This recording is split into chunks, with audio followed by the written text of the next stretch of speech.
Seperti yang diumumkan pada Hari Pekerja 2024 adalah berbeza dengan kenaikan yang pernah dilaksanakan pentadbiran terdahulu. Perdana Menteri Datuk Seri Anwar Ibrahim berkata, pendekatan lama yang diguna pakai lebih memberi keutamaan kepada kelompok pejawatan grade tertinggi berbanding pendekatan terkini yang lebih tertumpu kepada peringkat lebih rendah. Dalam program soal jawab Perdana Menteri di Putrajaya pada Rabu, Anwar berkata, kadar kenaikan yang mungkin mencecah sehingga 15% itu merupakan cara kerajaan madani menghargai golongan penjawat awam. Kan itu agak memang, kalau ikut keupayaan, agak tinggi. Saya kata melebihi 13, mungkin mencecah 15. Walaupun ini juga paling tinggi dalam sejarah.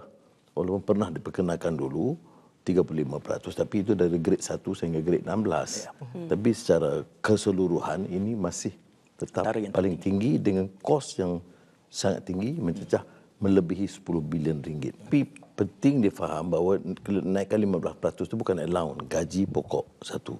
Keduanya, bagi kalangan yang golongan yang rendah, itu mungkin mencecah sehingga 25-30%. Ya, jadi itu berbeza dengan pendekatan yang lama di mana kita berikan keutamaan kepada kelompok tertinggi, kita robah. Jadi saya tumpukan kenaikan bagi peringkat yang lebih rendah dan mengurangkan kenaikan bagi peringkat yang tertinggi. Ketika pimpinan Hari Pekerja di Putrajaya, Perdana Menteri mengumumkan kenaikan gaji penjawat awam melebihi 13% atau minimum RM2,000 bermula 1 Disember ini dengan peruntukan melebihi RM10 bilion. Berkata biarpun ada kegusaran tentang hutang negara yang tinggi serta defisit membengkak, ia tidak harus dijadikan alasan atau kekangan untuk menghargai sumbangan golongan penjawat awam. Nak bercakap mengenai peningkatan gaji dalam kalangan penjawat awam, kita bersama tetamu dalam talian adalah Profesor Emeritus Datuk Dr. Zakaria Abdul Rashid, merupakan penganalisis ekonomi. Sudah tentu kenaikan gaji penjawat awam ni adalah antara berita gembira dan berita baik untuk penjawat awam sedia ada. Jadi kita nak lihat juga bagaimanakah reaksi ataupun impak daripada rakyat sendiri, masyarakat. Apa yang jangkaan yang mereka harapkan daripada kenaikan gaji penjawat awam ini sendiri? Ya, terima kasih Nina. Assalamualaikum dan selamat pagi pada para penonton sekalian. Saya sangat berbesar hatilah kerana diberi peluang untuk memberikan sedikit pandangan saya terhadap perkara ini. Pertama sekali saya ingin mengalu-alukan apa yang diumumkan oleh PMX bahawa gaji penjawat awam akan dinaikkan. Dan pada yang setelah 12 tahun revisionnya tidak dilakukan, dan kuantumnya pun agak baik juga, iaitu 13%, dan gaji minimumnya ialah beserta dengan allowance ialah RM2,000. Jadi saya kira ini adalah satu perkara yang melegakan kepada penjawat-penjawat awam kerana dia akan meningkatkan pendapatan isi rumah bagi penjawat-penjawat awam. Tapi bagi diri saya memandang perkara ini bukan sahaja kepada penjawat-penjawat awam, kepada sektor awam sahaja, tetapi saya memandangnya sebagai satu pemangkin kepada satu pembaharuan gaji di seluruh ekonomi, termasuk sektor swasta juga. Untuk pengetahuan kita bahawa sektor awam ini sebenarnya tidaklah besar sangat dari segi penggajian pekerjanya, lebih kurang dalam 20% saja. 80% daripada pekerja-pekerja dalam ekonomi kita ialah di dalam sektor swasta, iaitu lebih kurang 80%. Jadi walaupun 20% sahaja bilangan penjawat awam dalam seluruh ekonomi, namun saya masih lagi berpegang kuat kepada apa yang saya katakan dahulu bahawa pembaharuan gaji ataupun reform gaji sangat sesuai dilakukan dengan sistem gaji penjawat awam menjadi peneraju, menjadi pemangkin. Jadi saya rasa ini adalah satu petanda baik bahawa pembaharuan gaji seluruh ekonomi sedang bermula. Dan kita harapkan nanti di dalam sektor swasta juga tentu berita seperti ini akan menjadi satu faktor baru ataupun input baru yang harus diberikan perhatian oleh Majlis Perundingan Gaji Negara dalam menentukan atau menetapkan gaji minima yang akan dibincangkan dalam tahun ini juga, kerana gaji minima 1,500 untuk penjawat swasta, penjawat sektor swasta telah pun hampir due ataupun hampir luput, dan pada tahun ini mengikut Akta 732 kadar gaji minima baru akan diumumkan, dan ini akan dilakukan oleh Kabinet dengan nasihat daripada Majlis Perundingan Gaji Negara. Input daripada yang dinyatakan oleh PMX ini tentunya akan memberikan satu input baru kepada Majlis Perundingan Gaji Negara, dan saya sudah pasti bahawa gaji minima sektor swasta 1,500 kali ini akan mengalami peningkatan yang agak besar juga, dengan mengambil kira rangsangan yang telah diumumkan oleh PMX ini. Jadi saya harap juga gaji keseluruhan ekonomi kita, maknanya dia gaji purata dan gaji median akan sama meningkat. Saya berhenti di situ dulu, Lina.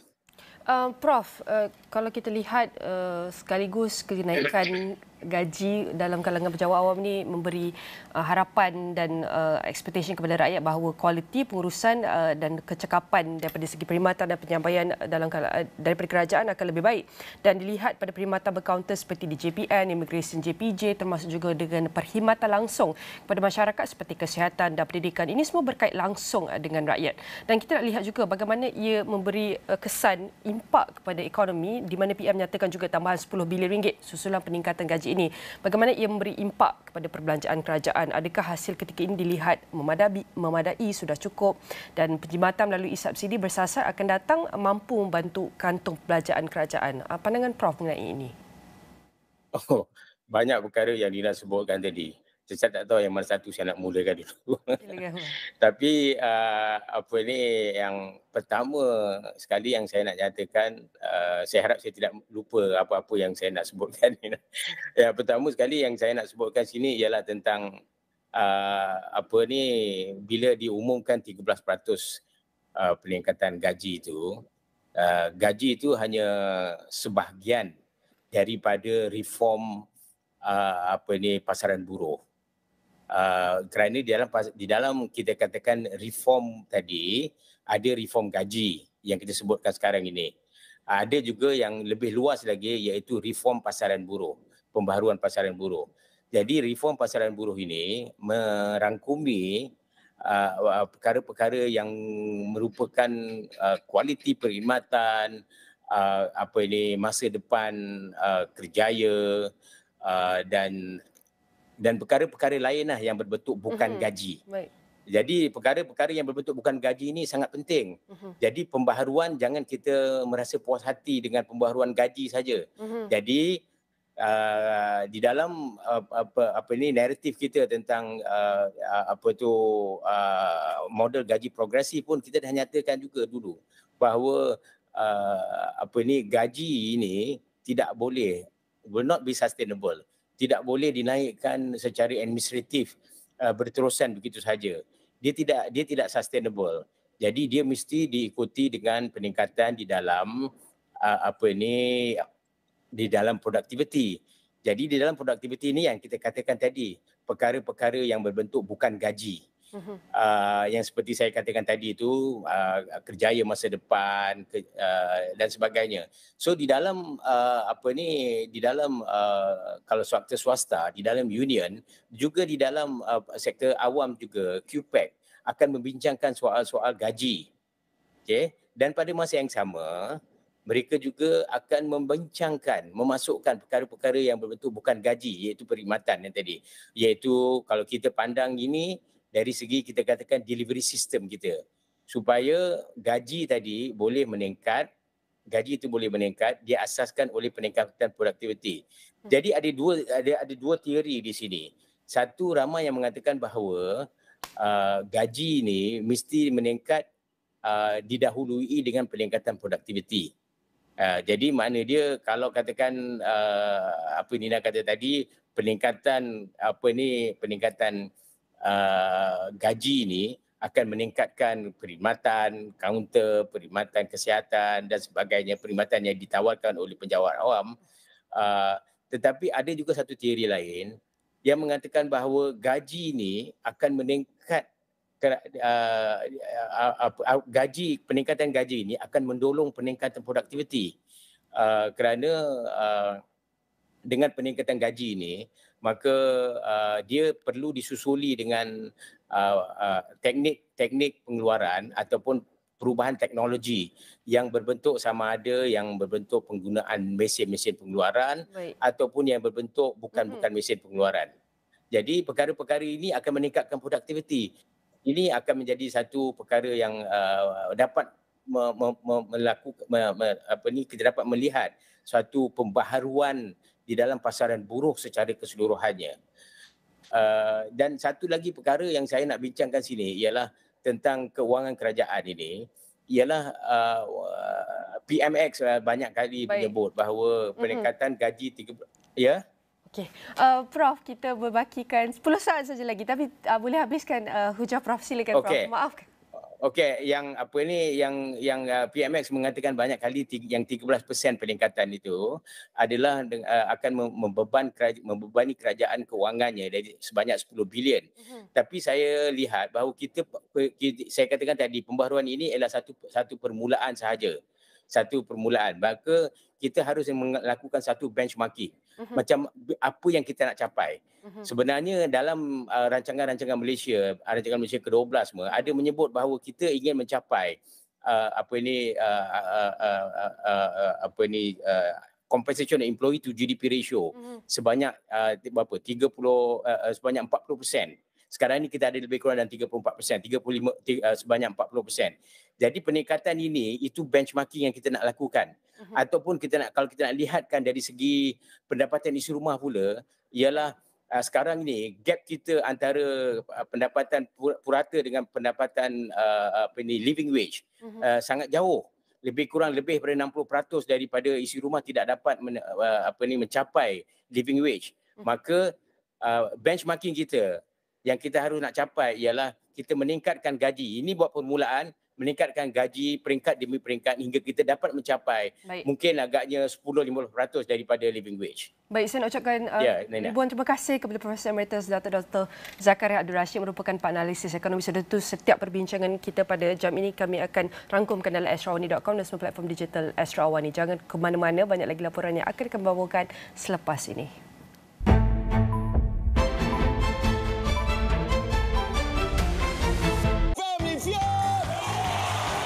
Jika anda suka Family Feud, ini masanya untuk anda ambil bahagia.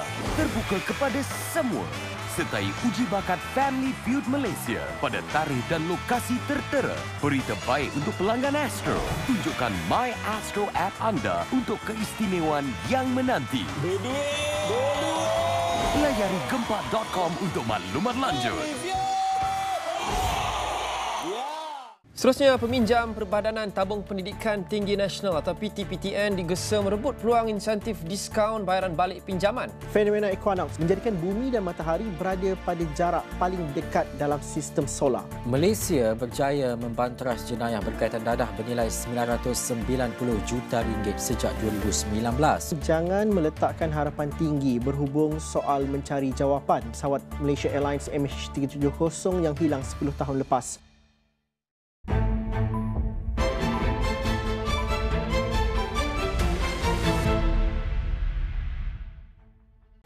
Baik, terima kasih kerana bersama saya Nabilah Khaleeda dalam Astro AWANI, dan pada ketika ini kita dalam perbincangan mengenai topik ekonomi digital. Baik, kita tahu perkembangan ekonomi digital ini bergerak dengan pantas dan kita perlu, orang kata, sentiasa step ahead untuk bergerak ke hadapan, untuk bergerak seiring dengan pergerakan ataupun kemajuan dunia di negara-negara luar, negara-negara membangun dan juga negara maju. Jadi kita nak tengok realitinya di Malaysia, dan kita juga nak mencapai kepada negara tanpa tunai menjelang tahun 2025. Jadi untuk berbincang lebih lanjut dalam sesi pada kali ini, sudah sedia bersama saya untuk pada pagi ini ialah Encik Nur Hizam Abdul Kadir, Pengarah Eksekutif Kipel. Selamat pagi, terima kasih kerana bersama dengannya program pada kali ini. Selamat pagi, Assalamualaikum warahmatullahi wabarakatuh. Mungkin pertama sekali Encik Nur Hizam boleh kongsikan, sebab kita nak faham pentingnya keterangkuman kewangan ni, ataupun Englishnya kata financial inclusivity kan. Dan terutama kalau kita lihat sasaran 95% penggunaan tanpa tunai menjelang tahun 2025. Jadi bagaimana untuk kita lihat potensi financial inclusivity ini kalau kita nak mempercepatkan ekonomi negara di Malaysia terutamanya, kita boleh lihat dari segi untuk mengurangkan kemiskinan dan juga kita nak tingkatkan kesaksamaan sosial itu. Okey. Perkataan keterangkuman kewangan tu agak besarlah ya. Kalau daripada segi makro kita lihat bagaimana kita, seperti yang Cik Nabilah syorkan tadilah, memang kita melihat bagaimana kita boleh memberi akses kewangan itu kepada setiap lapisan masyarakat, tidak mengira latar belakang, tidak mengira sosioekonomi, tidak mengira jantina dan sebarang ciri-ciri lainlah. Keterangkuman kewangan itu maksudnya jadi setiap lapisan masyarakat dapat reach keboleh capaian dan juga availability, ketersediaan akses kewangan itu pada setiap lapisan masyarakat. Contohnya lah ya, yang paling mudah mungkin pembayaran. Kita lihat sekarang tahap adopsi penggunaan QR, duit now dan sebagainya itu semakin besar. Itu menampakkan bahawa mungkin sebelum COVID dulu kita nak beli makanan menggunakan QR tak boleh. Tapi sekarang dekat pasar malam pun dah ada. Right? Itu contohnya. Tapi keterangkuman kewangan itu bukan hanya tertumpu kepada pembayaran saja. Saya saya punya terma lah, saya panggil dia slip. Kalau kita tengok daripada kewangan itu terdiri daripada saving yang kita masukkan ke dalam akaun kita, lending di mana kita mendapatkan kredit, insurans yang mana kita dapat memastikan bahawa kita terjamin, dan juga payment, pembayaran yang kita lakukan ya. Semakin ramai dari pengamatan saya lah akses kepada servis-servis kewangan ini, semakin ramai di Malaysia yang dapat menikmati akses ini. Itu satu petanda yang bagus, dan mungkin juga kerana usaha-usaha kerajaan, usaha-usaha badan-badan regulasi seperti Bank Negara, Securities Commission, PayNet dan sebagainya telah membuahkan hasil, memastikan bahawa keterangkuman kewangan ini dapat meliputi segala lapisan masyarakat. Dan lebih-lebih lagi dengan adanya teknologi smartphone lah contohnya lah ya. Kita pun sedia maklum bahawa penetrasi smartphone di Malaysia melebihi 100%. Bermakna mungkin Cik Nabilah, mungkin saya mempunyai lebih daripada satu phone ya. Jadi dengan adanya teknologi inovasi ini dan adanya syarikat-syarikat fintech seperti Kipel yang menyediakan servis yang memudahkan pengguna, memudahkan rakyat untuk menggunakan teknologi inovasi ini untuk pembayaran dan sebagainya lah ya. Cuma satu sajalah kekangan yang saya nampak daripada keterangkuman kewangan ini. Mungkin dari segi credit history. Kerana keterangkuman kewangan ini lebih melibatkan underserved people. Kalau di Malaysia ni bank populasi yang mempunyai bank account agak tinggi. Kita mungkin sudah majulah dalam usaha-usaha kerajaan yang telah dilakukan sebelum ini. Tapi tak semestinya kita mempunyai bank account kita diserve. Jadi apa yang ekonomis panggilkan underserved economy, underserved society ini, dia tak dapat akses itu. Kerana mungkin kredit historinya kurang. Kalau kita nak memastikan keterangkuman itu melibatkan semua lapisan, kita harus memastikan bahawa makcik yang jual goreng pisang pun boleh mendapat kredit contohnya. Boleh memastikan dia membuat pembayaran digital, menerima pembayaran digital dan sebagainya. Jadi konsep keterangkuman kewangan ini agak besar, tapi manfaatnya dari segi ekonomi, dari segi eradicate poverty, mencapai kesamaan sosial ekonomi itu besar dan banyak negara di seluruh dunia telah melihat ini sebagai sebuah agenda yang sangat penting. Dan kalau Cik Hizam ada sebutkan tadi, kalau dari segi ketersediaan, dari segi adaptasi digital itu mungkin kita dah ada perkembangan, kita dah dapat pergerakan di situ. Mungkin dari segi kita ada smartphone, kita ada awareness ataupun kesedaran bagaimana pentingnya digital ini. Tapi dari segi keterangkuman itu sendiri, bagaimanakah prosesnya kita di Malaysia ini? Kalau kita nak lihat perkembangan, contohnya daripada data yang diperolehi oleh Bank Negara lah ya, pembayaran. Ini mungkin yang paling cepat berkembang lah ya. 9.5 bilion transaksi pembayaran dilakukan secara digital, online ataupun offline lah ya, pada tahun 2022. Itu melonjak sebanyak 25% daripada tahun sebelumnya. Mungkin sebab COVID waktu itulah kita semua terpaksa keadaan memaksa diri untuk kita mengadaptasi dengan teknologi inovatif. Tapi saya percaya sebab ramai dah nampak keberkesanan ya, dan ketersediaan itu mungkin sebelum ni orang risau, boleh ke nak buat payment dengan QR?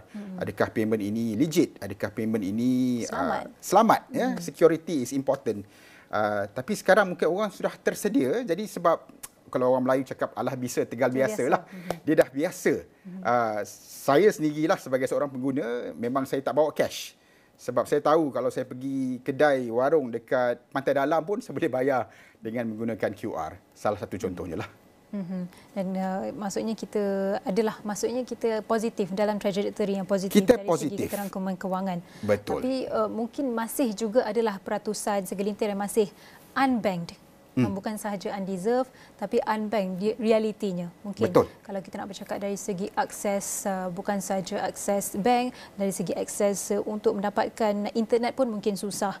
Apalagi kita nak mengadaptasi teknologi-teknologi e-pay, e-wallet dan sebagainya. Baik, dari segi pelaksanaan inisiatif keterangkuman kewangan yang kita tahu kerajaan dah umumkan macam-macam inisiatif berkenaan dengan financial literacy satu, berkenaan dengan dalam ekonomi digital itu sendiri.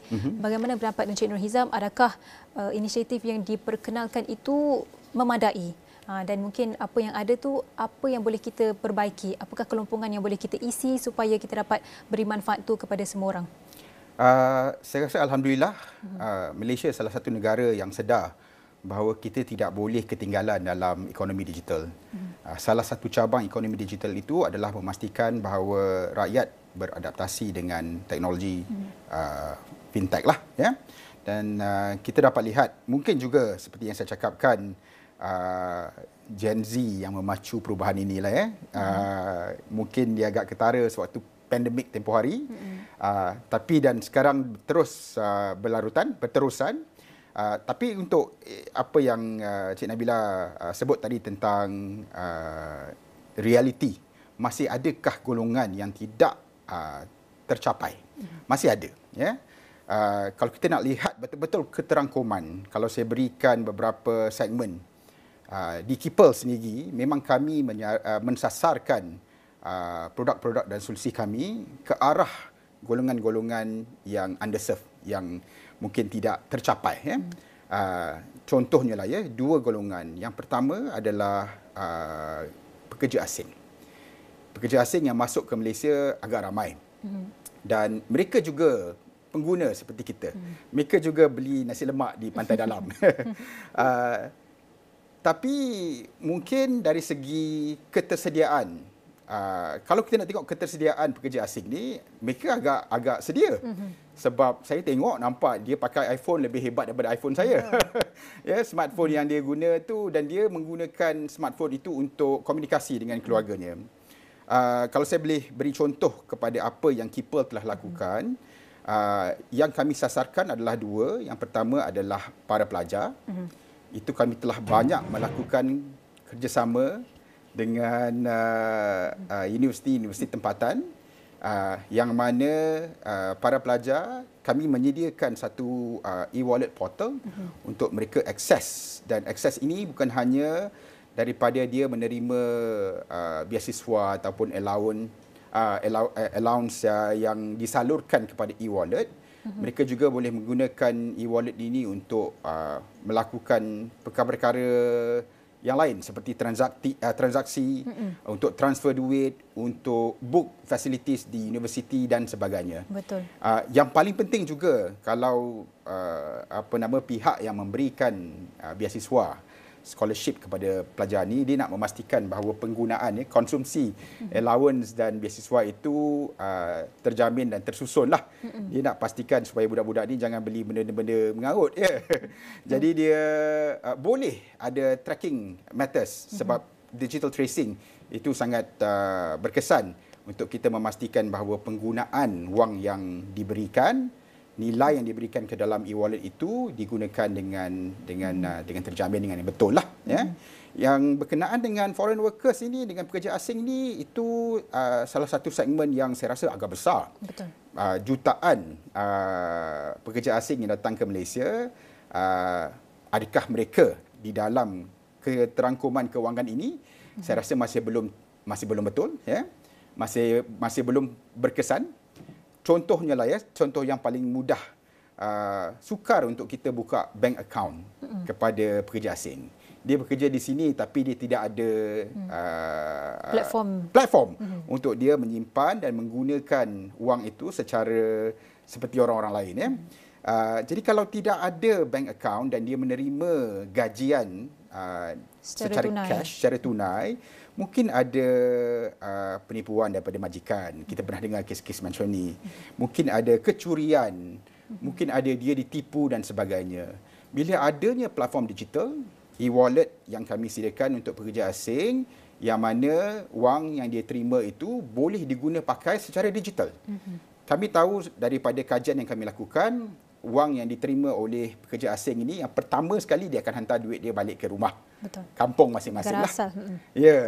Sekarang ni dia boleh melakukan itu. Dia melakukan secara manual. Dia pergi ke pusat-pusat ataupun dia punya ketua-ketua dia, kepala-kepala dia untuk transfer.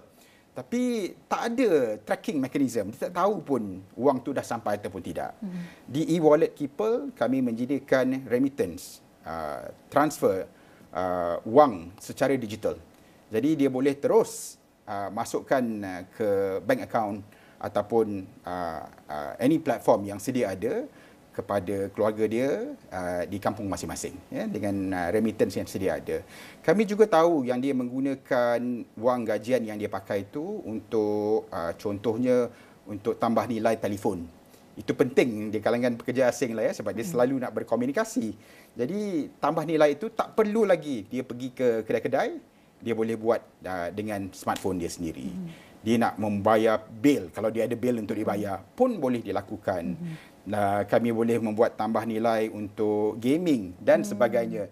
Yang pentingnya itu untuk memastikan bahawa pekerja asing ini juga termasuk dalam keterangkuman kewangan ini, dan memastikan bahawa dia juga berhak, setiap manusia ada hak untuk memastikan dia ada akses kepada keterangkuman kewangan ini sendirilah. Dan bila bercakap keterangkuman kewangan ini, bukan saja, ada banyak, meliputi banyak aspek. Bukan saja pekerja asing, kita ada dari segi pembahagian jantina, mungkin golongan wanita kurang mendapat akses, ataupun kita ada golongan kanak-kanak. Mungkin Keeper menyediakan perkhidmatan ataupun servis yang berbeza-beza mengikut sektor yang berbeza, ataupun ada unified services. Untuk Keeper macam mana? Okey. E-wallet yang kami ada, memang kami sasarkan kepada golongan ini. Kami tidak membuka platform kami kepada konsumer, kepada semua masyarakat. Ada beberapa pemain lain yang membuka kepada segmen konsumer. segmen kami memang khusus kepada keterangkuman kewangan sebab kami sedar bahawa untuk kita melonjakkan ekonomi digital, untuk kita memastikan bahawa setiap lapisan masyarakat mempunyai hak dan akses, kita harus memastikan kita address di segmen dan di segmen dapat juga peluang untuk mempunyai akses kepada servis-servis kewangan yang sedia ada. Okey, kalau kita tengok untuk menuju sasaran 95%, kita berada boleh lebih kurang lebih 60% lah. Lebih kurang lah. Dalam pergerakan itu sendiri.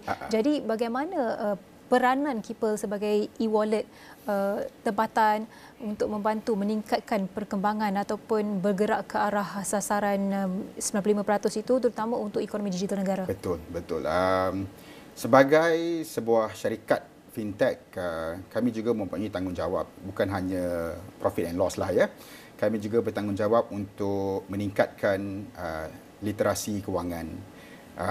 Badan-badan seperti Bank Negara, Securities Commission, Suruhanjaya Security, PayNet dan sebagainya banyak mengambil usaha-usaha untuk memastikan bahawa literasi dapat diterapkan.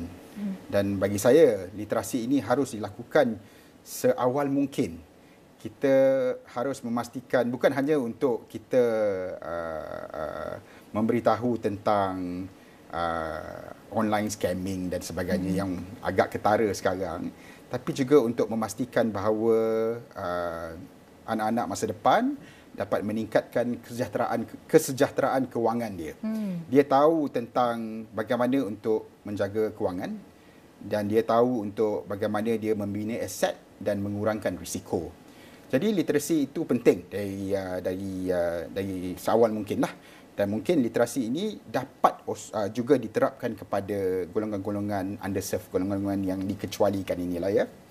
Satu lagi mungkin tentang method, tentang cara bagaimana badan-badan kewangan, syarikat-syarikat kewangan boleh membuat credit scoring untuk menilai tahap kualiti kredit seseorang itulah ya. Secara tradisional mungkin whether we like it or not lah, secara tradisional kadang-kadang pihak kewangan, institusi kewangan yang agak besar, dia kadang-kadang mungkin dia dah alienate, dia dah mendiskriminasikan golongan underserved ini. Ya, contohnya lah kalau seorang makcik yang menjual pisang goreng, menjual lontong di Pantai Dalam, saya sebut Pantai Dalam banyak kali dia. Minat betul ya? Ya, lontong di Pantai Dalam ya. Dia tak pernah bekerja. Jadi mungkin dia tidak ada credit history. Kita dalam environment, suasana yang data itu sangat penting ya.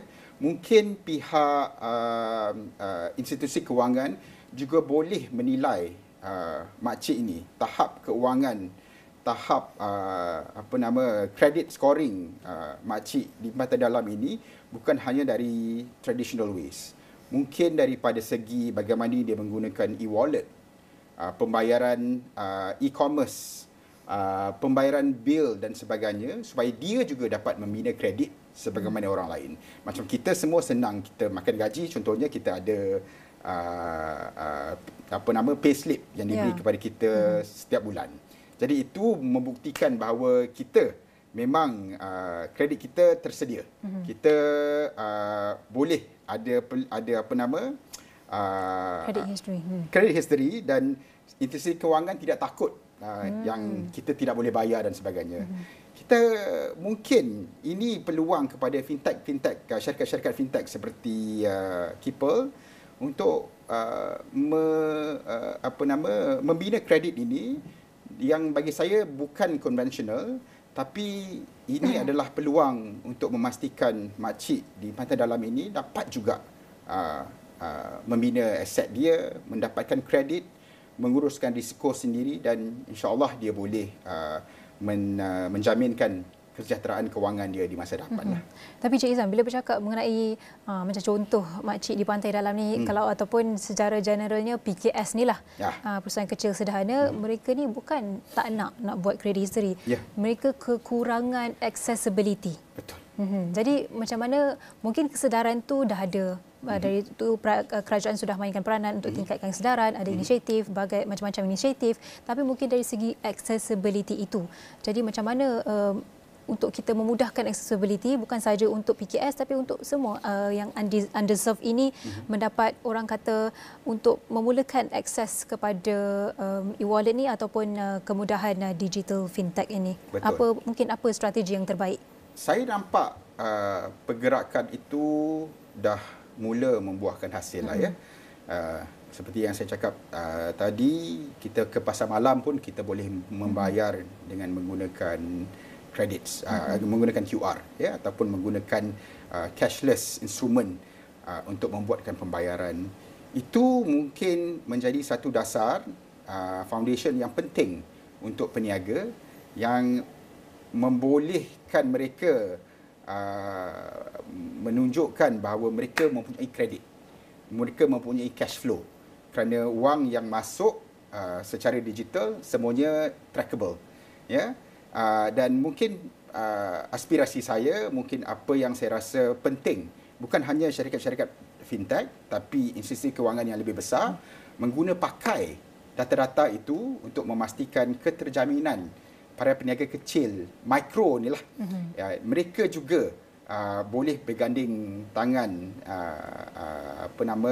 sama dengan peniaga-peniaga yang lebih besar untuk mereka mendapatkan peluang dan akses. Dia mungkin selalunya dia mula dengan pembayaran, dan selepas pembayaran itu semakin berkembang, dia dah ada saving, dah ada cash flow, jadi peluang dia untuk mendapatkan akses kepada kredit tu semakin besarlah ya. Kita tak boleh juga menyalahkan pihak-pihak institusi kewangan, sebab bila dia beri loan, dia beri pinjaman dan sebagainya, dia nak memastikan tidak ada non-performing loan selepas itu ya.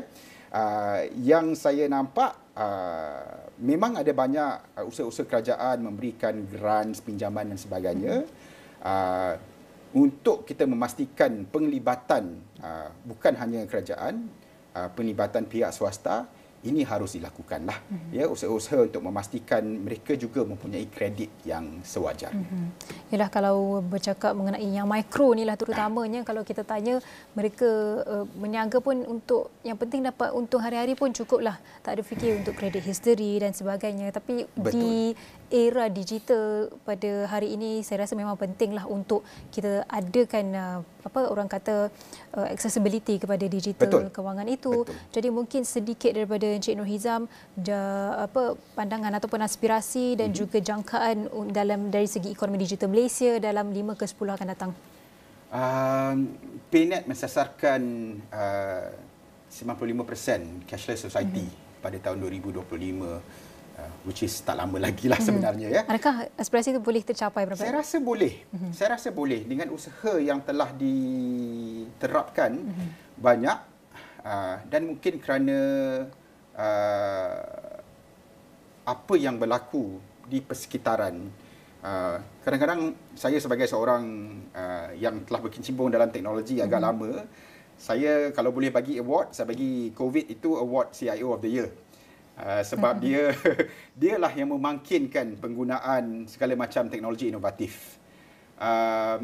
Yang saya suka itu selepas pandemik, dia berterusan, dia tidak berhenti. Saya rasa sasaran itu agak realistik. Tapi kita juga sebagai syarikat swasta harus memastikan bahawa ianya berterusan. Dan mungkin sekarang transaksi pembayaran secara digital mungkin number one. Bagaimana kita boleh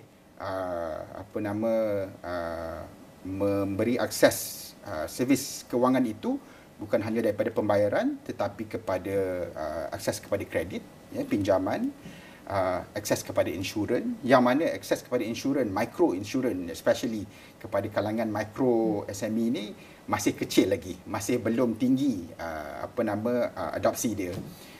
Itu mungkin aspirasi yang saya fikir bukan hanya untuk Kipel tapi untuk seluruh negara lah, di mana itu dapat menjaminkan lonjakan digital economy ini dapat dirasai untuk setiap lapisan masyarakat, bukan hanya sahaja kepada kita yang memang dah ada akses, yang memang dah ada credit history. yang tidak ada credit history, yang tidak ada akses, yang tidak ada capaian sebelum ini, kita tidak boleh melupakan mereka lah. Kita harus memastikan mereka juga sama seiring dengan apa yang kita dapat. Tapi Cik Izam, kita as much as we talk about the financial, orang kata digital economy ini, dia bergerak dengan sangat pantas. Mungkin hari ini kita ada AI, kita ada IoT, kita ada teknologi-teknologi lain for IR 4.0 dan sebagainya. Mungkin kalau kita tahun hadapan dah lain pula. Jadi macam mana kita nak maintain ataupun pastikan kita sentiasa selangkah ke hadapan dan ready dengan pergerakan-pergerakan teknologi ini dan sebagainya? Ketersediaan dan keterbukaan. Mungkin penggunaan teknologi 5 tahun lepas sebelum COVID, kita masih lagi ada rasa takut. Tapi dari pengamatan saya, sekarang saya rasa dah berubah. Dan mungkin juga penggunaan smartphone di kalangan anak-anak kita lah, anak-anak Gen Z inilah ya. Mereka lah yang memangkinkan penggunaan teknologi ini. Dan dia tidak ada rasa takut, dia tidak ada rasa was-was. Untuk dia menggunakan teknologi tersebut. Kita dulu mungkin merasakan, kalau kita transfer ni betul ke sampai? Bagi golongan masa depan ini, kalau dia menggunakan cash dan dia nampak benda itu transfer, dia rasa itu lebih tak selamat sebab dia dah terpaksa mengeluarkan tunai daripada ATM dan sebagainya, dan mungkin ada peluang untuk wang itu dicuri contohnya. Dan pemikiran itu berbeza, dan saya rasa dengan pemikiran abad masa depan ni lah ya, untuk golongan masa depan, bukan golongan saya lagi, mereka lebih tersedia dan mereka lebih open. Dan saya kira berani juga ya.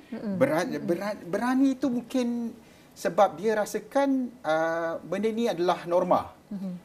Norma kehidupan yang dia dah biasa nak lalui. Saya mungkin golongan yang dipanggil digital immigrants. Sebab saya dilahirkan, komputer masih belum dapat akses. Nak dapat sebiji komputer dulu masa zaman saya sekolah, bergibu-gibu, mahal harganya. Sekarang ni 1,000 lebih. Smartphone pun ada yang affordable untuk kita access information dan kita menggunakan teknologi inovatif. Golongan macam Cik Nabilah lah ya, saya panggil golongan ini adalah digital natives. Cik Nabilah lahir dengan smartphone, lahir dengan teknologi QR, lahir dengan teknologi pembayaran dan sebagainya. Jadi itu dah menjadi sebahagian daripada norma kehidupan Cik Nabilah. Bukan sebahagian daripada norma kehidupan saya yang dulu. Saya sebagai digital immigrant, saya mengadaptasikan diri saya. Jadi lebih mudah untuk kita memastikan keterusan continuity penggunaan teknologi itu di kalangan generasi Cik Nabilah lah. Saya rasa alhamdulillah, saya yakin dengan usaha yang dilakukan oleh kerajaan, polisi yang sedia ada dan ketersediaan servis-servis dan perkhidmatan daripada syarikat-syarikat fintech di Malaysia akan dapat diteruskan lah ya. Kita lihat seperti yang saya cakap tadi, pembayaran, dan saya pasti selepas digital payment akan ada explosion of other fintech services, sama ada melalui pelaburan, investment ataupun direct lending, micro lending ataupun micro insurance dan sebagainya. Baik, itulah perkongsian daripada Cik Nur Hizam Abdul Kadir, pengarah eksekutif KIPA. Banyaklah yang kita kongsikan tadi, banyak yang kita bincangkan, terutama dari segi lonjakkan, bagaimana kita nak melonjakkan ekonomi digital tanpa tunai, dan kalau mengikut sasaran di sini ialah 95% penggunaan tanpa tunai menjelang 2025, dan harapnya kita dapat capai sasaran itu pada tahun berikutnya. Jadi terima kasih diucapkan kepada Cik Nur Hizam sekali lagi, dan semua perkongsian ini akan kami rangkumkan dalam platform astroawani.com dan platform social media Astro Awani.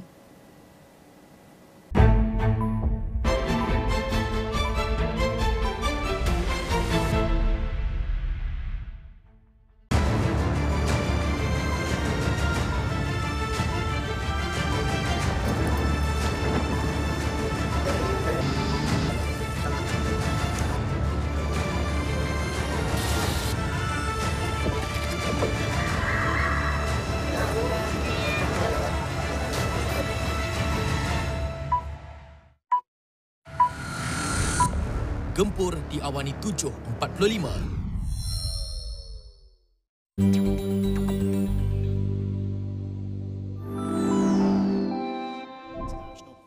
Sir, thank you for being here.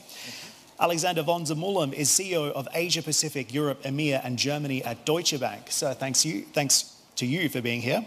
And Minister Janine Munyashuli is Minister of State in charge of Public Investment and Resource Mobilization at the Ministry of Finance and Economic Planning of Rwanda. Minister Eden will also be joining us later in the session, we hope, if he can come out of his ongoing meeting. So we're looking forward to his contribution as well.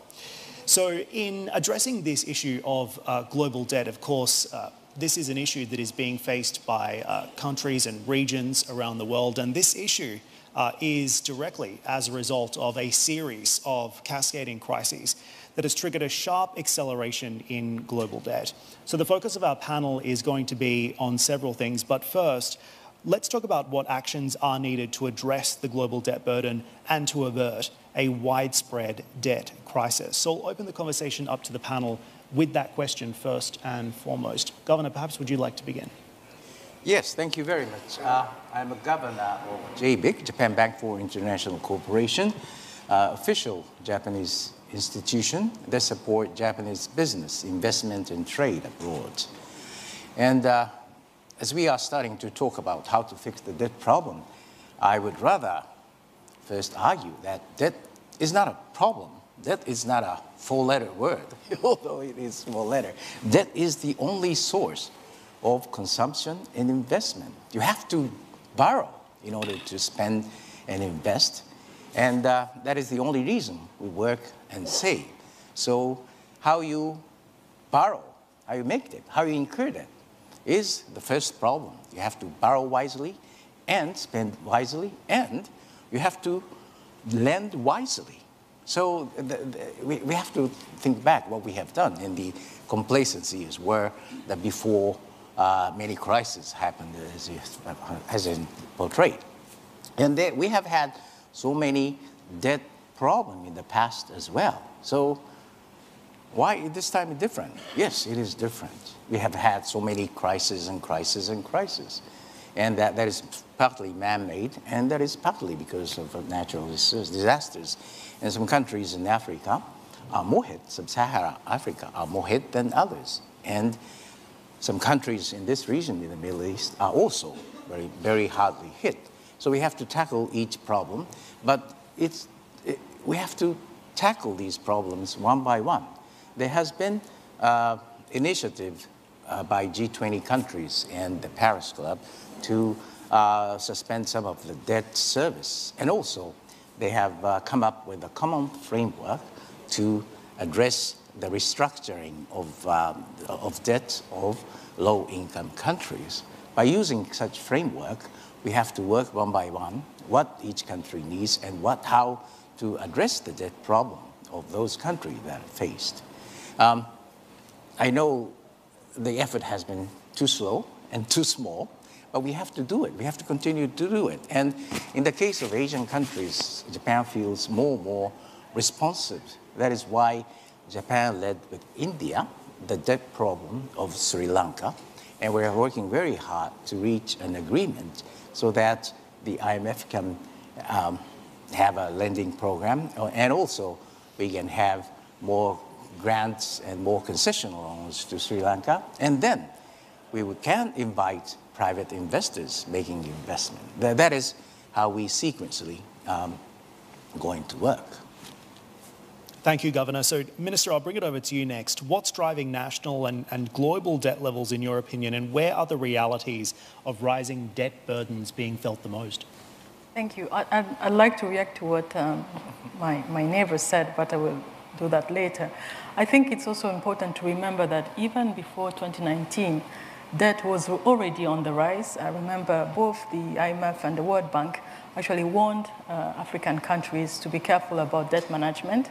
But back then, what the warning was about was the then shocks. It meant lower growth, it meant depreciation of the national currency and things like those. Then came the COVID, and the shocks then took a whole different magnitude because the bank and the fund have this way of assessing debt, the DSA, the debt sustainability analysis. And back then, really, the shocks were some of those things that were predictable. And then we have a pandemic, we have climate change catastrophes hitting us hard. So we hit a whole different scale of shocks.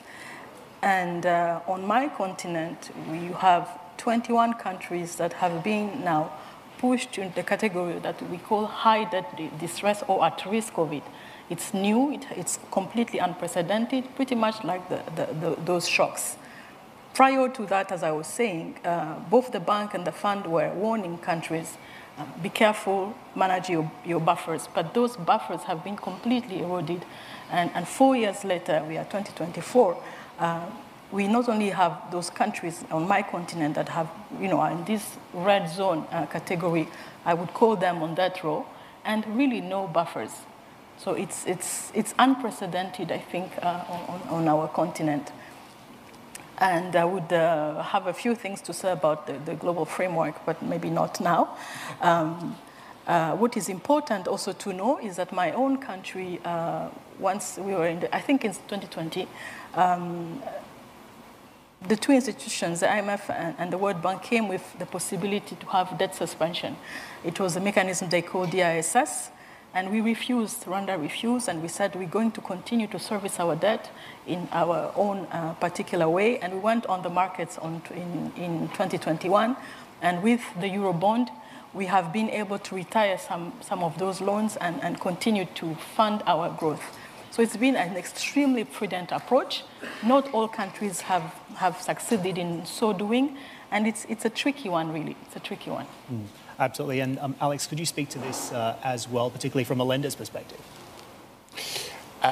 Without trying to increase the problem, but I want to go one step back maybe in terms of just describing what has happened over the last couple of years as we've been exposed to all these poly-crises, obviously government spending, having to give a lot of money basically into the system, money of which it's very hard to kind of retract at a later point in time.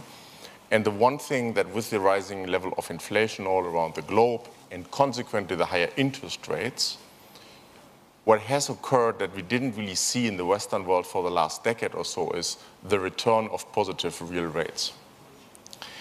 So why is that a relevant factor? It's a normal factor to begin with because capital as an input factor cannot be for free. We don't come to work for free. Natural resources are not free. Your food is not for free. Why would capital be for free? Yet in the extraordinary environment that we've been in over the last decade plus, in particular in the dollar and the euro-denominated parts of the world, we've seen negative real rates. And what that means is you've effectively been incentivized to borrow money because you could inflate out to a certain extent your existing debt stock. Now, we are having this regime shift into what we would probably forecast to remain in place. And what that means is not only a deceleration, obviously, of monetary flows and a lack of stimulus as a consequence to the real economies, but you're seeing an increased debt burden just because of the servicing of the existing stock. And this has nothing to do with developing markets or emerging markets. This is affecting everyone, all governments, private individuals, corporates, financial institutions. And the most prominent example in this regard is the US Treasury. The United States, just for servicing its existing debt stock, needs to spend $1 trillion, $1 trillion, which means in itself, its debt is increasing further. Yeah? In the US, we're heading probably for a debt to GDP ratio of 140%. That is quite mind-blowing. But what that also means is it's crowding out. Within the capital markets, there's always somebody who needs to buy the debt or guarantor loans, and we can debate on who should take what components, but there's a global competition, again, between privates, between corporates, between government and the like. And this rising debt burden, just because of a normalization of interest rates in the world, is creating an additional problem, and this is what we need to be mindful of. All right, very fascinating. And I also wanted to make a very warm welcome to Minister Eden, who has just joined us on stage. Sir, that's what we call a classy arrival. So thank you so much Thank you very much. And of course, apologies. Thank you so much for making the time to be with us. So over to you, Minister, and to put you on the spot as soon as you sit down. The panel has been talking about addressing the global debt burden and the actions needed and required to address this issue to avert a widespread crisis. Perhaps you could talk to us about this from the Nigerian perspective, what you're seeing in country right now and the wider impact across the region, sir. Thank you very much. You know, from a developing world perspective, first of all, of course, at this period of still heightened interest rates, and of course, with the developing world in particular, but also many other places not really having recovered from the setbacks of the COVID era and other setbacks since then, the debt issue has become critical. Debt sustainability is a big thing for developing countries as a whole. And I've just come, obviously, from a meeting of the annual general meeting of the Islamic Development Bank. And the talk there is of more concessional funding. And it's chiefly because at this particular time, for the poor countries that have had a reversal since the COVID pandemic, to the extent that they've gone back, they've lost basically the last decades of development that have basically been reversed. And so the answer to debt is revenues. I mean, as we've just heard, the US has 140% debt to GDP ratio, but because the trillions are there to service it, it basically works. For us in Nigeria, we have relatively low debt to GDP level, around 40%. So that's not the issue. The issue is on the revenue side. And what we've had to do, of course, is to look, first of all, to recover our oil revenues, which, because of various dislocations, actually the production is down. But in addition to that, we've had to look to domestic resource mobilization, which is the other answer. If you have heightened debt levels, then you need to get equity. You need to get revenues. And we've added, we've used digitization. We've used technology to increase domestic revenues, basically. It's a fascinating situation in Nigeria, and while we have you, I think it's also important to maybe just broaden the conversation out, looking at some of the macroeconomic conditions. Nigeria has been hiking interest rates to fight inflation and stabilize the naira, which has been the worst performing global currency since 2022. That, of course, also increases the cost of servicing foreign debt. So how do you contain inflation domestically and stop the naira's slide, which is ultimately making the debt situation worse? Well, I think that's the challenge, that's the conundrum. We've seen, I'll use the US as an example again. We've seen in the US a robust battle against inflation through increased interest rates, and yet at the same time, consumer demand has been there. The demand to drive the economy has been there. And that's what we're looking to do in Nigeria. Clearly, given the inflationary trend that we had as a result of really some macroeconomic adjustments which had long been overdue, we had to, Mr. President took the bold decision to remove the fuel subsidy. We normalized the exchange rate, and effectively that had an inflationary spike. And in order to combat that, of course, the central bank moving to what they called orthodox monetary policy, raised interest rates. But there's a fiscal cost, as you just mentioned. As the central bank raised interest rates, it meant the government had to fund itself at a higher rate. And we've had to deal with that. And at the same time, look to help the poorest and the most vulnerable. So we not only have looked for revenues to meet debt service, heightened debt service obligations. In addition, we've looked for revenues, we look for equity to intervene on behalf of the poorest and the most vulnerable. The challenge is on, and I think that for countries such as us, we have to maintain and be determined in that battle against inflation in order to stabilize the economy, bring interest rates down eventually so you can grow, invest and grow the economy.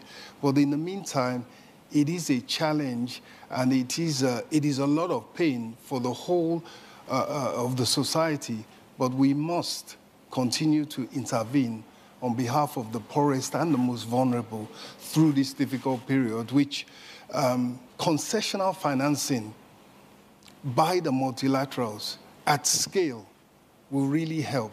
And I think it's, if we really mean that we do not want to leave anybody behind as the world develops, as the fourth industrial revolution takes off, as we move to AI and generative AI, we need to increase concessional financing so as not to leave so many countries behind. Not to labour the point here, but of course Nigeria is the largest economy in Africa. There are very ambitious reforms underway in the country, and you have alluded to some of them, but the latest economic growth projections are certainly not as optimistic as President Tinubu perhaps expected. So where are you going wrong with your current economic policies, and how are you going to get a handle on this? Well, I think we went wrong in the past. We went wrong up to 29th of May 2023 when President Bola Ahmed Tinubu assumed office. Since then, I believe we followed the right macro-fiscal policies. We followed the right monetary policies. And we are beginning to see the effect, positive effect. As you mentioned, the exchange rate has improved, has stabilized, and in fact appreciated. But more importantly than that, we're on the verge of bringing down inflation through very, very good agricultural harvests. A lot of funding has been put into the agricultural sector, inputs, seeds, fertilizer, and also increasing the acreage under production. That throughout, and we have 2 harvests a year. One is currently on, and with the reduction in food prices, reduction in inflation, that will be the beginning of the turnaround. In addition, the focus is on those main drivers of the economy that you normally have, infrastructure, and in addition, construction through funding of mortgages. You talked about crowding out in the financial sector. We actually have had a situation where the long-term savings of pensioners was actually put into short-term securities. By correcting that, we'll have affordable mortgages. That should lead to a construction boom, and that is one of the ways out, one of the ways towards growth of the economy. So that's our plan. Minister Munyasholi, I'd be curious to get your response to that as well, because I guess there is a view forming that you can grow out of a debt problem. To what extent what happens in Nigeria ultimately ends up impacting Rwanda as well? There are many similarities to begin with. The conundrum he spoke about and the solutions, the main solution, at least on our side as policymakers, we remain fiscal responsibility. As he said, domestic resource mobilization, and most of the time for us, it's a double strategy. Because as a growing country, a developing country, we need to broaden the tax base, and that's difficult in times of fiscal consolidation. But we also need to use all the technologies that we can and leverage it to have better tax administration. We have digitized our tax system, and it has yielded results. We also are dropping some incentives we used to give, some goods that were subsidized. We are also dropping some subsidies. It will have consequences on consumption, but we are taking those difficult decisions because we really have to have a good control of public spending and good public spending management. But that said, it won't be enough. What matters the most, as Minister Edun said again, is to work on the macro fundamentals. Which type of investment do we need to make in terms of that will generate the growth we need to grow both the GDP, but also exports, but also revenues as a whole. And this is really, I think, our challenge as Nigeria's challenge, as the continental challenge, really. And us as a landlocked country, we have a trade balance that is largely in deficit because we import a lot. And this is also a double burden. Not only do we import, but we import in dollars. And not like the Naira, but the Rwandan franc also has devaluated a lot last year. We are in a better shape now. Inflation is under control. It has taken the central bank to take really tough measures. It's very similar. So you see, what we can do is both on the fiscal consolidation, fiscal responsibility, and at the same time really work hard on making sure that we can invest.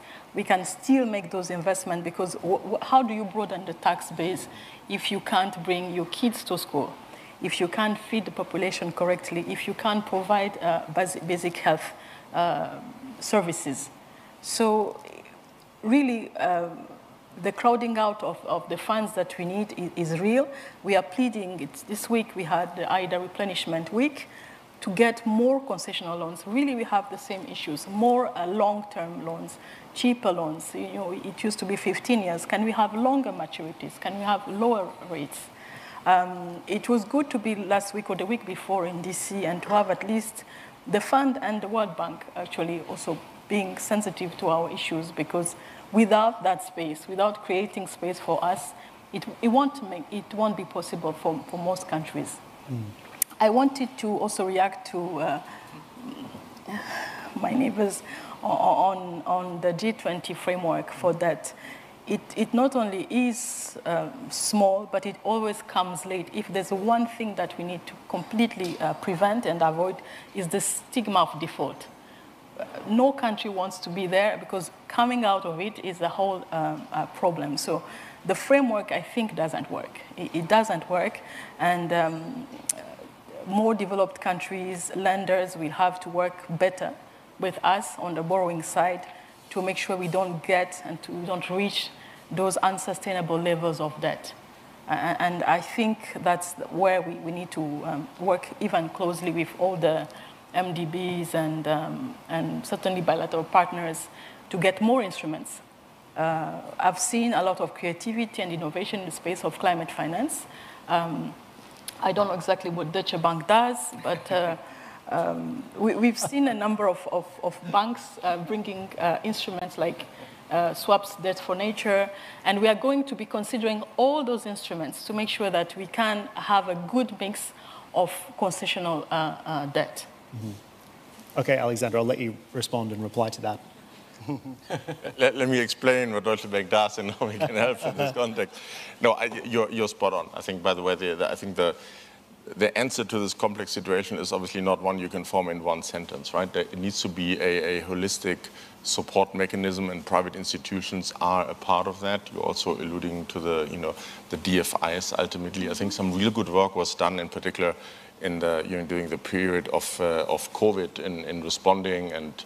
Well, it's not debt forgiveness, but at least making sure that a bridge was found for a period of 2 years in terms of debt servicing. In the meantime, I think there's more governance changes in the pipeline, but now with higher interest rates and other factors, the likely chance that we will have more countries coming into a situation where debt restructuring or a situation where more holistic global support is needed is warranted. We probably need to go for additional and creative measures in order to help those countries. That for nature swaps is something we're very actively supporting in this regard. I think it's a great mechanism that is still not utilized. It's an early new kid on the block, but it is a mechanism that will be helpful for so many countries in the developing market universe. That Western organizations, private institutions will be very supportive of, generally. We're talking about the trillions of dollars every year that the Western world needs to bring to the table in order to fund the carbon neutrality initiatives. Now, here is an important contributor, and over and above it does something good for the societies and those economies that can point towards a relief. Private institutions need to come to the table. I think it's extremely relevant, talking about consistency and stability. I will always point to the Asian financial crisis 20 years ago. Deutsche Bank has been one of the few Western banks that maintained in those countries. It stayed in the countries in the darkest hours. Now that's important, because while business is far from being easy, the financial system needs to work in those countries, and no country on the planet can isolate itself, wants to isolate itself, maybe from, with one or two exceptions. Mm-hmm. And as a consequence, you need to have financial institutions, both domestic and global ones, that are supporting your economy in good times and bad times. And import of capital is another relevant factor that those very financial institutions can support and want to support. Sometimes, incremental help from the respective governments is certainly helpful in order to allow, the activity level of private banks to move forward. But it's really an equation of many factors. And Minister Edun also pointed to another factor, right? Capital market reforms, or however you want to call it. You mentioned the example of bringing together, short-term, liabilities, or theoretically long-term liabilities that are available even within your own remit, to make them and deploy them for long-term investments in your country. That is something that requires the government, requires the maybe legislative and the regulatory universe to bring in. And then so it's plentiful of items. But coming back to the DFIs, there is clearly additional work needed. And to give one example, the balance sheet of the IMF, of the World Bank, and the other institutions are limited, naturally limited.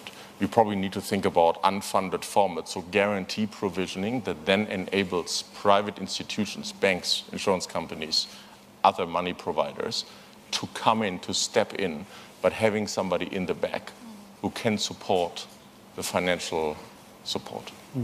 So you are the banker sitting on the stage, so I think it's worthwhile maybe just probing this a little bit further here. To the Governor's point, and it was an excellent point earlier, debt is not necessarily a bad thing in some cases. Debt is a critical enabler of future economic growth. But Deutsche Bank has also played a pretty key role here in extending a lot of credit globally. So help me understand how you can tighten up standards and make sure that this is sustainable, transparent, and I guess accountable from a lending and borrowing perspective. How do you make sure that your standards are high enough to drive this in a responsible way? You're absolutely right. Those standards are relevant, not just with respect to compliance and the regulatory framework we operate on. It's their reputational elements. There's the overall ESG framework, which, by the way, is still developing for all of us as well. So we need to bring all these components together, and it requires a degree of transparency. That being said, I would say that in many of the developing markets we're implicitly talking about here today have made significant progress in this regard. Yes, one overarching problem, and that's also to the point on why do even IMF and World Bank supported mechanisms, sometimes it feels like it takes so long. But we also need to recognize that a lot of documentation is needed. But there's also the element of we do need to avoid the moral hazard problem, which is something that has been around forever and will be around forever. And we kind of need to collectively, the supplier as well as the demand side of capital need to continuously work on further improvement. It has improved, if you compare a situation today with 10 years, 20 years, 30 years ago, through each iteration and each crisis, I think the stabilization mechanisms are improving. But there is a certain level of risk-taking willingness you need to overcome. I want to maybe one point on when does risk capital, whether it's from banks or other private money supporter, why is certain money not going into certain countries or maybe certain organizations for that matter, right? Generally, there is risk appetite in the planet. People do recognize a higher risk need to come with a higher price tag, but there's lots of pockets of money, some of which only want to operate in the high-risk company. The one item where certainly governments can help themselves at times is provide a degree of stability. With stability, I don't mean forecasting the economic development, but political stability. You were just pointing towards the very significant progress you have made, right, from stopping the decline of the currency and a much more positive prospect on Nigeria. If Mehmet would be with us now, Turkey has also made significant progress over the last couple of quarters on exactly that, moving to an orthodox monetary policy, moving to a degree of predictability of actions from the government holistically. That brings capital on the table. Still need to discuss the price thereof, but the binary decision that often is holding the private sector back can sufficiently be overcome by bringing this degree of stability. All right, I wanted to shift the conversation over to the next level here. The Forum has been doing great work on this, and its own research says about 3.3 billion people, or almost half of humanity, now live in countries that spend more money paying interest on their debts than on education and on health. It's an extraordinary statistic. So what immediate steps should be taken by policymakers, lending agencies, the private sector, high-level organisations to forestall a potential debt crisis? And what are the main challenges to implementing some of these steps? Governor, we'll bring it over to you. And in so doing, I'll say to our participants as well, if you have a question for anyone on the panel, we will get to that. Please just raise your hand and we'll try and bring you in as well. But Governor, maybe you can begin by tackling that question. Well, there have been many comments addressed to me, so I will... Yeah, a few words on the fiscal consolidation and investing wisely to broaden the tax base. It's not just for the countries in emerging markets, it's for us as well. Mm-hmm. Japan's government debt to GDP ratio is over 200%, because we have been very complacent on how we spend. So, but there's no free debt, so we have to pay back. That's our domestic political problem, challenging problem, but we have to handle it anyway. And in the international arena, there is still the years of concessional money. We will bilaterally continue to give grants and concessional funding, and also through MDBs, we would like to take a responsibility. And as you said rightly, DSSI is not enough. And there is a stigma issue. So we came up with a common framework, and at the spring there was recognition of that issue and agreement on how to strengthen more and more the concessional funding through MDBs. Yes, so these are how we work, and my position is to let the private sector do more business in countries like in Africa. So we are bringing private investors to find a solution. It can be either IPP, public-private partnership, where the investors do take the risks, but at the same time, the government and the ministries have to take some of the risk that they can take and lay out the situation. Or we bring in investors in samurai bonds, which is the yen-denominated bond issuance in Tokyo. We did the transaction with Mexico in order to fund the southern states, poorer states, for their educational, medical, and social infrastructure needs. We also invested in the Indonesian government's samurai bond or blue bond, which tries to protect the marine environment and revive the marine econosphere. So by bringing more and more private investments in such important social sectors is what we try to do, on top of bringing more clean energy to those countries with private companies. But that issue has to be dealt each by each through the framework that I have explained, and advanced countries, also MDBs, have to be responsible for whatever they have to do. That's, I think, what the international community is struggling to do. If I may, we've been discussing the debt crisis, but for the population you mentioned, 3.3 billion human beings on this planet, the question is not the debt crisis, it's the deepening of the development crisis. And unlike a loan that you can carry forward, arrears in development are not carried forward. If you have a development crisis, chances are you're going to have a debt crisis, but it will translate into social unrest, political unrest, and you don't want to imagine the cascade of other crises that would come. So literally, it's in the interest of everyone to understand the rest of the humanity that is not is facing the debt. What we're calling the debt crisis is the issue at the core of it is development. We borrow to fund development. And once you understand it, you would say, what is the case to develop Africa? Japan is present. Actually, we have a good relationship with JICA. And what we are doing with them is to make sure that the large infrastructure projects, some of them we have, are co-funded with them. But also the private sector, it is not for Deutsche Bank, but with other players. PPPs will have a large part to play. Even if a developing country has a small stake, it still is an important one to make sure that we crowd in and attract good and quality equity investors in. Because literally the conundrum will be, let's not have to debate between debt and development. Development must come first.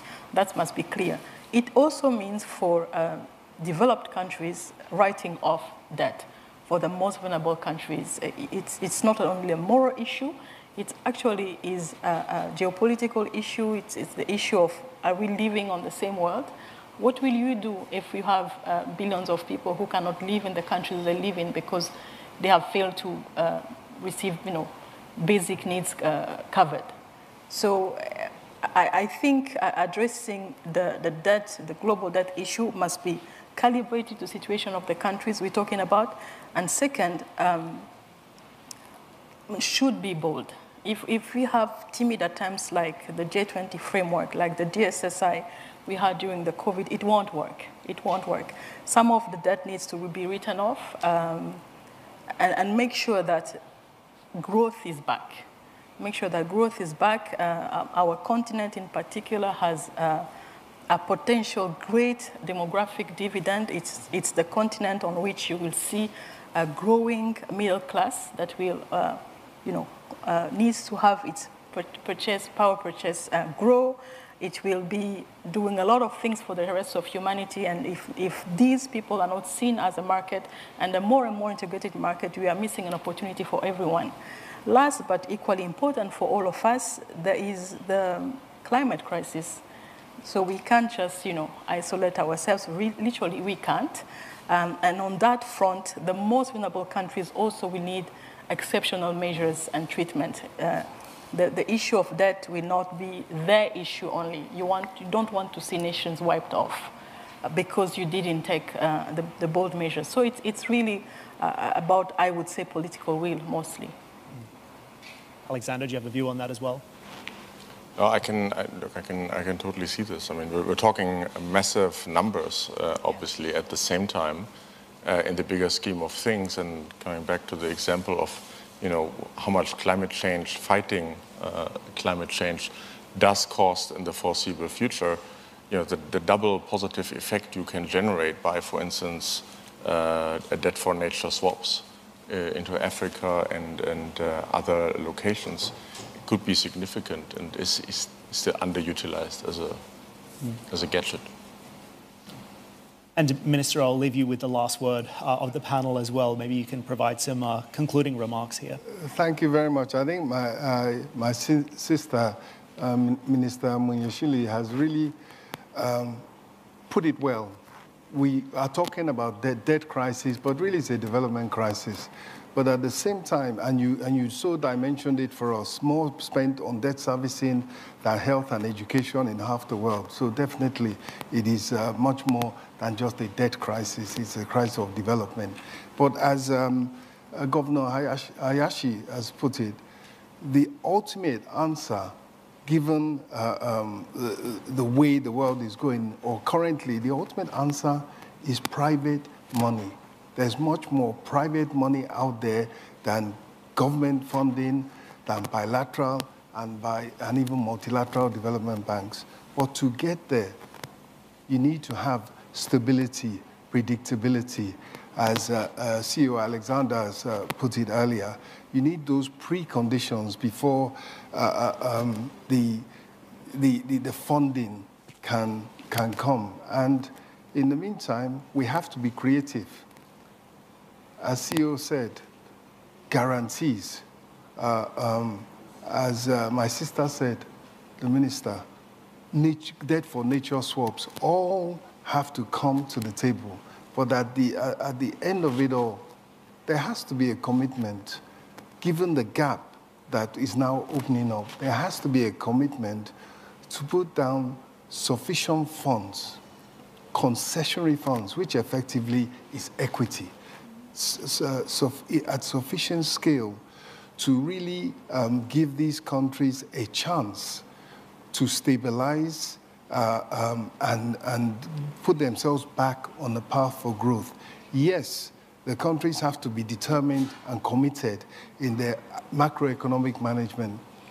And finally, in all this, we must remember the poor and the most vulnerable, and they shouldn't be made to bear the brunt of the cost of whether it's mistakes or whether it's natural disasters, whatever the case, as we try to work our way out of debt, work our way out of recession. We need to put at the forefront assistance and help to the poorest and most vulnerable. Thank you. Minister, thank you so much for those remarks. And I think we are rapidly running out of time, so we might wrap up the panel at this juncture. Ladies and gentlemen, please make our expert panelists feel welcome, and thank you so much for your contribution.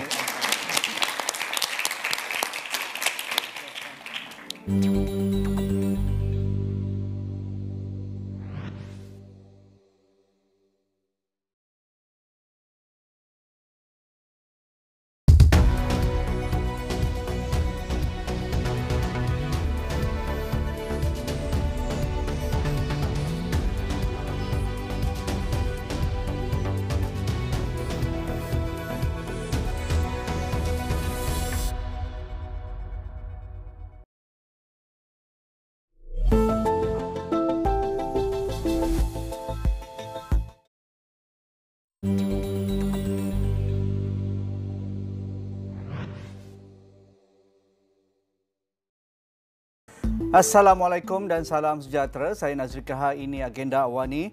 Selesai sudah mesyuarat khas WEF di Riyadh, Arab Saudi, di mana forum dunia ini mengetengahkan isu-isu berkaitan dengan ekonomi global, isu berkaitan dengan transisi tenaga, geopolitik dan juga apa yang berlaku di Timur Tengah pada ketika ini. Pastinya sepanjang 2-3 hari mesyuarat khas berlangsung, dunia melihat bagaimana reaksi kuasa-kuasa besar terutamanya Amerika Syarikat, Kesatuan Eropah dan juga negara-negara Arab melihat isu dan juga krisis antara Palestin dan juga Gaza. Jadi antara tokoh-tokoh utama yang berada di pentas utama mesyuarat khas WEF di Riyadh, Arab Saudi termasuklah Antony Blinken dan juga beberapa orang Perdana Menteri di wilayah Asia Tengah ataupun Timur Tengah dari Mesir misalnya, dan juga beberapa negara dari Asia yang lain. Jadi untuk melihat perkara ini, pastinya rakan saya iaitu Ketua Pengarang Astro AWANI, Ashwat Ismail dan juga Najib Arif, editor kanan niaga AWANI yang membuat liputan khusus berkaitan dengan mesyuarat khas WEF di Riyadh, Arab Saudi ini. Mungkin Ashwat, sebagai permulaan di hari-hari terakhir mesyuarat khas WEF pastinya tertumpu kepada kenyataan Antony Blinken, Susah Negara Amerika Syarikat berkaitan dengan mesyuarat ataupun proses damai ataupun truce deal, gencatan senjata antara Palestin dan juga Israel yang begitu lama didambakan tetapi masih tidak terbukti ataupun tidak dapat dijelmakan. Mungkin ada butiran yang boleh dikongsikan dari pemerhatian Ashwat sendiri. Kalau kita perhatikan kepada sesi yang diselit saat-saat akhir ketika WEF di Arab Mesyuarat Khas WEF di Arab Saudi ini, saya ingin membawa perbincangan ini dan meletakkan konteks kepada, kalau lihat pertama dari segi perkembangan semasa, di mana perbincangan yang bakal dijalankan di Kairah, Mesir untuk mencapai proses gencatan senjata sama ada kekal ataupun tidak, usaha sedang dilakukan, terutamanya melibatkan Qatar dan juga Mesir. Dan Amerika Syarikat selaku apa dipanggil sebagai the middle man dalam cerita ni. Tetapi proses itu akan sentiasa berlangsung dan Amerika Syarikat seperti mana yang sebelum ini, mereka akan sentiasa menggesa supaya menerima gencatan senjata ini. Tetapi ingin saya melihat kepada pasca dengan gambaran lebih besar. Pasca WEF Mesyuarat Khas ini adalah kenapa ia berlangsung di Riyadh dan usaha yang perlu dilakukan dari konteks melihat kepada the normalization of Middle East ini. Normalization ini terus menjadi asas kepada kempen berterusan Amerika Syarikat serta Arab Saudi untuk memastikan kestabilan itu lebih berpanjangan di rantau ini. Yang itu Haji. Jadi untuk meletakkan konteks, saya ingat gencatan senjata itu adalah asas pertama. Apa yang mereka sifatkan pertamanya dari segi dunia Islam, blok negara-negara Islam yang menggesa kerana konteks kemanusiaan di Gaza itu sendiri, kerana pembantaian rejim Zionis Tel Aviv terhadap Gaza ini sentiasa berlangsung, sentiasa berjalan dan ramai orang mati, beribu-ribu orang mati dan tak berhenti-berhenti. Ini membantutkan usaha apa yang disebut sebagai the normalization of relations the whole Middle East, utamanya melibatkan negara-negara Islam dan juga Israel itu sendiri. Dan memandang ke depan, persoalan yang kita tanya adalah, adakah ini boleh dicapai sekiranya Palestin itu belum merdeka? Menarik. Sebagai editor yang seringkali membuat liputan WF di Davos, Najib mungkin melihat adakah mesyuarat khas WF di Riyadh ini, kalau kita boleh kaitkan WF dengan isu berkaitan dengan situasi global, berkaitan dengan alam sekitar, berkaitan dengan ekonomi dan juga apa juga yang trend-trend sekarang yang berlaku di dunia hari ini. Tetapi adakah ia diselami ataupun dibayangi dengan isu Gaza dan isu kemanusiaan di Palestin itu lebih menjadi tumpuan berbanding isu ekonomi, walaupun tokoh-tokoh yang datang tu satu tokoh yang ramai sekali, tokoh-tokoh corporate, tokoh-tokoh dunia, termasuk juga Perdana Menteri Jordan, Perdana Menteri Mesir dan juga Switzerland luar United Kingdom dan juga datang daripada Arab Saudi sendiri. Apa pandangan Najib? Pertama sekali Haji Nazri, saya melihat kepada apabila tema dikeluarkan untuk mesyuarat khas ini, kita mungkin membayangkan bahawa akan ada 3 topik berbeza, soal pertumbuhan, soal kerjasama global dan juga peralihan tenaga hijau. Tetapi apabila kita melihat dengan lebih mendalam diskusi dan juga pendirian yang dibawakan oleh negara-negara baik di Global North, di Global South, kita faham bahawa asas permasalahan yang wujud ketika ini seperti yang Astro sebutkan tadi, kalau tidak diselesaikan, perkara-perkara lain soal pokok pertumbuhan, mengawal inflasi dan sebagainya tidak mampu dicapai dengan jayanya, dengan seperti apa yang kita mahukan. Sebab itu semalam apabila saya berborak dengan wakil dari WEF, mereka menyertai salah satu mesyuarat yang dihadiri oleh pemain-pemain industri Arab Saudi, yang mana mereka mengatakan bahawa mereka mahukan normalisasi itu berlaku di rantau ini. Kerana apa? Pada mereka adalah Vision 2030 yang digariskan oleh Arab Saudi sebagai contoh adalah menuntut kestabilan di rantau ini wujud bagi memastikan mereka mencapai perkara tersebut. Tetapi pada masa sama persoalan yang ditimbulkan dalam perdebatan itu juga adalah bagaimanakah kestabilan ini mampu diwujudkan sekiranya Gaza tidak aman ataupun keadaan di Palestin itu masih lagi bergolak pada ketika ini.